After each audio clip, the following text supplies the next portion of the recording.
আসলে যেটা হয়েছে, ডক্টর মোহাম্মদ ইউনূস অনেক উপদেষ্টাকে বিপদে ফেলেছে।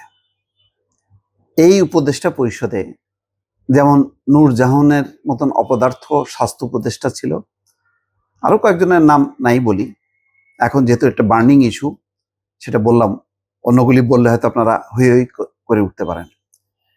কিন্তু যোগ্য দক্ষ ভালো মানুষ ছিলেন সালেউদ্দিন আহমেদ, অর্থ উপদেষ্টা, ভালো মানুষ। ওয়াহিদুদ্দিন মাহমুদ, পরিকল্পনা উপদেষ্টা, ভালো মানুষ। তারা চোর দুর্নীতিবাজ না। কিন্তু যেটা হয়েছে, ডক্টর মোহাম্মদ ইউনূস ভালোর সাথে খারাপ মিশায় এমন একটা জট পাকাইছে এবং এত বড় পরিসর করছে এবং এমন কিছু মানুষকে নিয়োগ করছে, খুবই হাস্যকর। মানে নেপোটিজমের একটা সীমা থাকা চাই। আমরা যে নেপোটিজমটা দেখছি শেখ হাসিনার সময়, ইচ্ছা মতন এরে বানায় ওরে বানায়, কি মন্ত্রী বানায় না বানায়, মানে যে ফ্রি স্টাইল, তার একটা উত্তরণ আমরা চাচ্ছিলাম। কিন্তু আমরা অবাক হয়ে দেখলাম যে শেখ হাসিনাকে মানে ছাড়াই গেছে তার হলো নেপোটিজম। তার নিজের বন্ধু বান্ধব চট্টগ্রাম অঞ্চলের লোকজন দিয়ে এটার একদম ক্লামজি করে ফেলছে। আর ওই যে মানে খারাপ মতলবের কিছু ছাত্রদের পাল্লায় পড়ছে, যারা মানে এই অন্তর্বর্তী সরকারের মাথায় কাঁঠাল ভেঙে খাইছে ইচ্ছা মতো, বিব্রত হয়েছে। দেখেন ব্রিগেডিয়ার সাখাওয়াত, উনি একজন যোগ্য দক্ষ লোক, আরো অনেক আছে, আমি এক এক করে নাম আর নাই বলি। কিন্তু এই কয়েকজন উপদেষ্টা আর তার আশেপাশের বিশাল এক একটা প্রতিমন্ত্রীর মর্যাদা, মন্ত্রীর মর্যাদা দিয়ে যে সমস্ত বিভিন্ন ধরনের লোকজন নিয়োগ করছে, এগুলি একদম সরকারকে ডুবাই দিছে। আজকে দেখেন সালেউদ্দিন আহমেদ বলছেন, দুঃখ করেই বলছেন, ডিফেন্ডও করতে পারতেছেন না ইউনূস সরকারকে, বলতেছেন যে আমরা সব খারাপ করে আসছি, তা তো না। হ্যাঁ, অবশ্যই না। কিন্তু দেখেন কয়েকটা জিনিস আপনারা কি করলেন।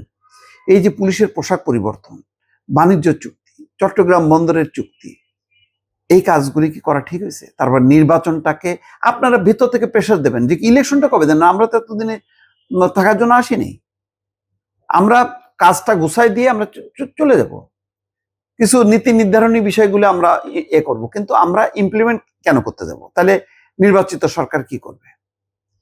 এই জায়গাটা ভেতর থেকে প্রেশারটা দেওয়ার দরকার ছিল। সেই প্রেশারের কাজটা আমার ধারণা সালেউদ্দিন আহমেদ হয়তো দিয়েছেন, একজন দুজন হইতে পারে, আমি নাম তো আর বলতে পারবো না, গুনে গুনে কেউ কেউ হয়তো দিয়েছেন, কেউ কেউ অস্বস্তি বোধ করেছেন, এটাও জানি।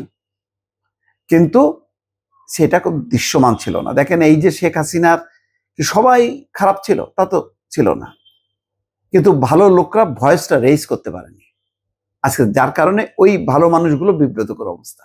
আজকে সালেউদ্দিন আহমেদের মতন মানুষরাও বিব্রতকর অবস্থার মধ্যে বলছেন যে আমরা সব খারাপ করে আসছি, তা তো না। কেন বলছেন? বলছেন অন্তর্বর্তী সরকারের ক্ষমতা সীমিত হয় এবং রাজনৈতিক ম্যান্ডেটের অভাবের কারণে অনেক গুরুত্বপূর্ণ কাজ করা সম্ভব হয়নি। তো কেন স্বাস্থ্য খাতের এই নূরজাহানের মতন লোকদেরকে কেন বসানো হয়েছে?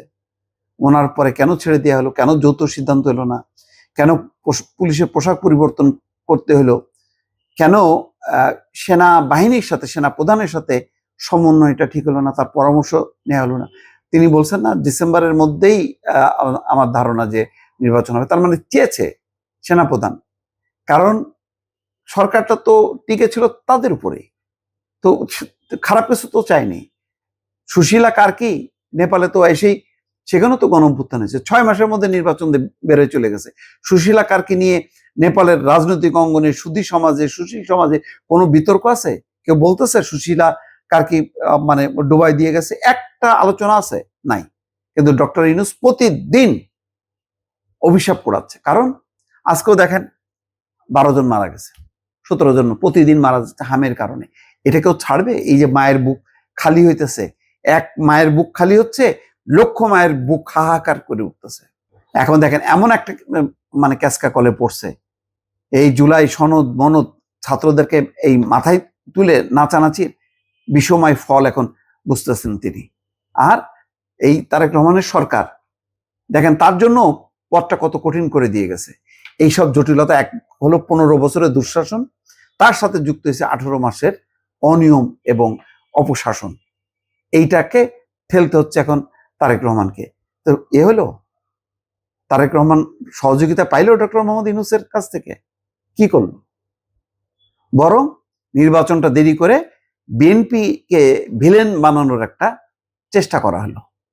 তো যাই হোক, আজকে উনি অনেক দুঃখের কথা বলছে যে তার এই বক্তব্যে যে একদিনে সব পরিবর্তন হয় না। তিনি বলেন আমরা সব খারাপ করে আসছি, তা তো না, কিন্তু হয়েছে তো, বিষয়টা শেষ পর্যন্ত সেই দিকেই গড়াইছে। যাই হোক, তার এই বক্তব্যতে বোঝা যায় যে এক ধরনের অসহায় আত্মসমর্পণ।